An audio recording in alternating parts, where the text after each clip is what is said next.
Hello and thank you to everyone watching this video. My name is Dwayne. I am a CIS 3367 student, and here's my midterm presentation. I decided to do my presentation on gun violence in America as it is a hot button issue. It's been for the past couple of decades, but even more so now, based around the mass shootings in Marjorie Stoneman Douglas High School in Parkland, Florida, as well as the mass shooting which occurred in Vegas last fall. So here we go. This is my table of data. I compiled this data from the website gunviolencearchive.org. I found it to be extremely resourceful. They do a really thorough job of breaking down all um, aspects or scenarios which result from gun violence, whether they be the number of deaths in a particular state or injuries, the amount of children affected by gun violence, mass shootings on record, any circumstance involving an officer, whether it be a cop being shot or a policeman shooting a suspect or a victim, so on and so forth. So I found it really resourceful, and it was really good for the research I was trying to do. So off to our first pivot table. Now I named this sheet most gun-related deaths and injuries. Okay, so what you see here is two pivot tables side to side in comparison. Now on the left-hand side, we're going to see the this colored portion represents gun-related deaths. So this is what you need to keep your eye on. Now, when I make the criteria, the top 10 states with gun-related deaths in the nation, here's what we come up with. Okay, so we see California leads the nation as far as gun-related deaths with 5,482, followed by Texas and Florida. Now, on the right-hand side, if we want to find which state leads the nation in gun-related injuries, that would be the state of Illinois, far and away, with over 13,000 on record. And now, one tidbit I did leave out, gunviolencearchive.org, their records date back to the year 2014 up to the most current day. So that's what they make available to the public. So as you can see, this is how we shape up in terms of gun-related deaths and injuries. Now to the next sheet. Now on the other side, on the other hand, this is the states that have the least amount of gun violence on record. So what you see here is Vermont leads the nation as with the least amount of gun-related incidents in terms of deaths, with 57. And in terms of injuries, we see Wyoming at 52, with Vermont actually being second. So for all intents and purposes, Vermont and Wyoming seem pretty safe. Okay, so next sheet. Now this is data compiled in terms of children affected by gun violence. Now what we see here is teenagers shot and killed.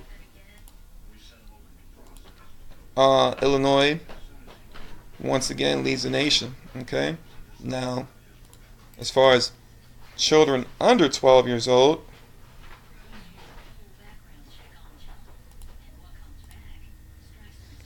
here we have Texas leading the nation with 266 reported incidences.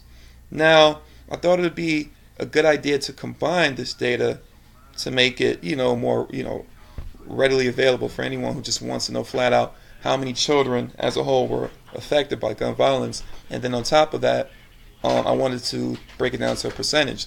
So what I did was I created a calculated field combining both of these columns, both sets of data, and just called it children 17 and under murdered or injured. So let's see what we can do.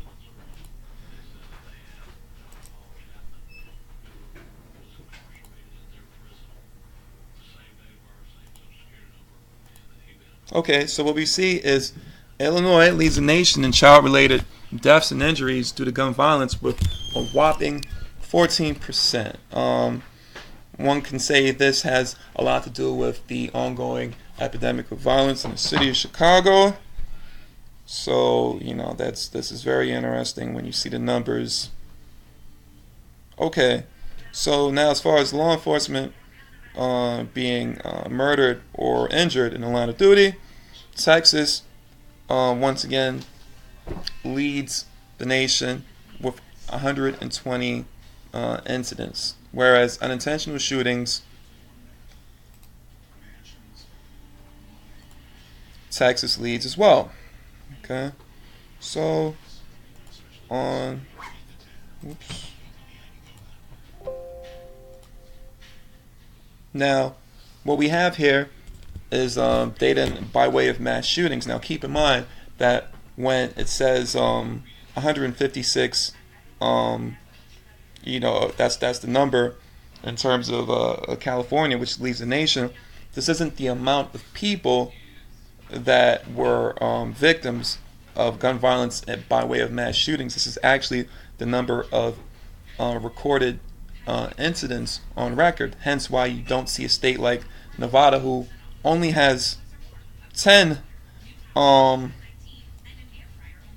instances of recorded mass shootings, but as we all know,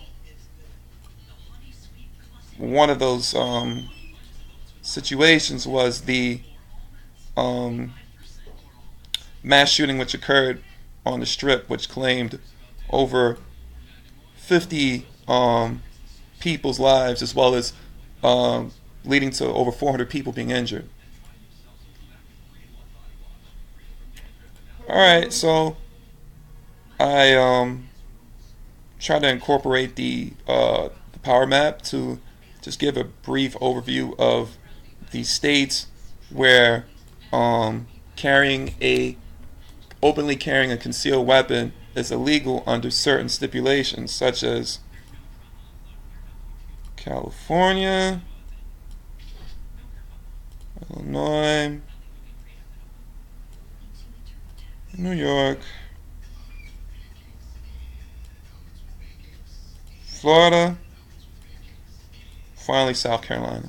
Okay, so on the surface level, like I said, it's illegal to openly carry a concealed weapon. However, states such as Florida and New York, there are certain stipulations that go along with that. Not to say that guns are totally illegal in these areas. Okay, finally, here's my dashboard. Some of the pivot tables that we've gone through previously, they're reflected here in terms of these pivot charts: mass shooting analysis, gun violence, death toll analysis, so on and so forth. So I would like to see real quick where New York City measures up against a place like Florida, which has, based on what we've seen, a high amount, or maybe even Illinois, a high amount of gun-related issues. And also throw a place like Wyoming into the mix. Okay, so here we are. Wyoming doesn't really have much by way of mass shootings compared to New York City. Let's add some data labels if possible. Okay, see, 37 incidents, whereas Illinois has 133. Okay.